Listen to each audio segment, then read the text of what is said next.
शंख बजे घंटी बजे डमरू बाजे जोर, कांवड़ उठे कांधे पे चल पड़े सब और।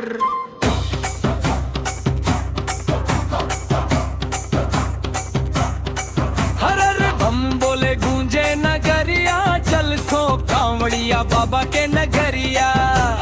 गंगा जले के चल देव घर धाम, भोले बाबा लिखी है किस्मत के नाम। सावन के महीना बरसे बदरिया, भोले के भक्ति में नाचे नगरिया।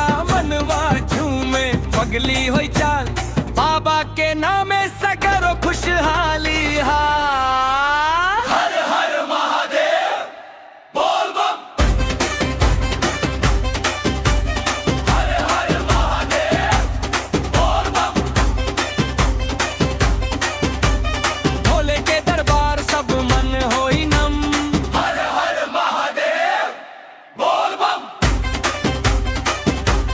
बोल बम।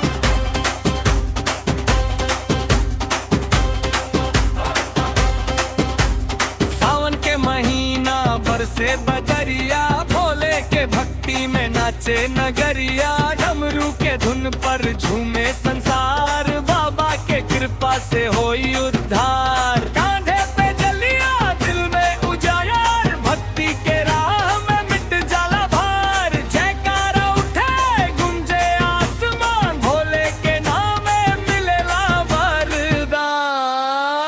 हर हर महादेव बोल बम। हर हर महादेव बोल बम। भोले के दरबार सब मन होई नम। हर हर महादेव बोल बम। बोल बम। बोल बम।